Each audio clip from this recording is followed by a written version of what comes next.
What's going on, guys? I've got here a 2009 Honda Accord, and I'm using this car to show you where you can find the fuse for the brake lights.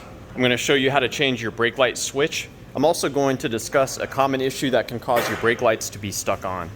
So to start with, let's examine the fuse. It's going to be behind this cover, which we remove by pushing in on the tab here and here while lifting up.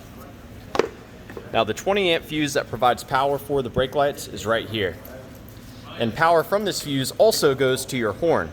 So if your horn doesn't work because of the blown fuse, then your brake lights won't work either. So I always start by checking that 20 amp fuse there. And if you find that it's blown, there's a spare fuse on the back of the cover as well as a fuse puller you can use to remove it. Now let's move inside the car. This is where we can find the brake light switch. And I can also show you a common issue that will result in your brake lights being stuck on. So you can see here, I've got my brake pedal depressor installed. So there is pressure on the brake pedal already. And we're gonna come down here and look up. This is where the brake light switch is. And as you can see, when the brake pedal is pushed, the lever moves away from the switch and it allows this plunger to come out. And the plunger coming out of the switch is what causes the brake lights to be on. Now, if you look carefully, where that plunger hits the lever, there is a rubber grommet. And what can happen is that rubber grommet over time can weaken and disintegrate and actually fall off of the switch.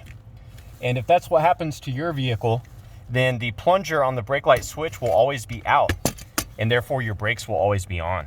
So with the brakes being stuck on, always pop down here and check to see if that plunger is missing. A lot of times you'll see it on the floorboard. Now, as far as removing the switch, it's quite simple.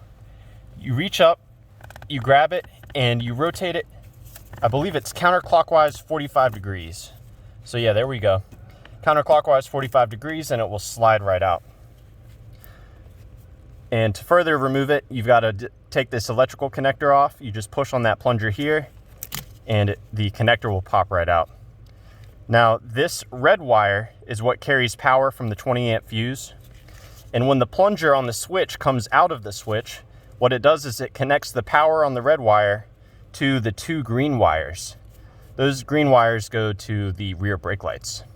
Now, you can also inspect the connector for corrosion or burnt pins here. Now, when you have your new brake light switch, you can go ahead and make the electrical connector first. So we're gonna go ahead and connect this new switch. Well, it's really the old switch, but you get the idea. Now, with the new switch connected and not installed, the plunger will be out. So right now the brake lights should be on if the switch is working properly. When you install the new switch, you insert it into this piece here.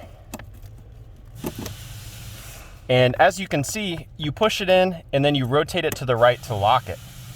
And it can actually be adjusted. So if you push it in not far enough and lock it, the brake lights will always be on, or they'll just randomly come on when you don't want them to. What you want to have is a sweet spot where you adjust it to where the brake lights come on just the moment you start to put pressure on. If you put it in all the way and then lock it, the brake lights will not come on immediately. So you want to aim for that sweet middle period here. So yeah, I hope this information was helpful for you and a good troubleshooting step in figuring out the brake lights on your Honda Accord. Please let me know if you have any questions, or more importantly, if you have any advice. Thanks for watching.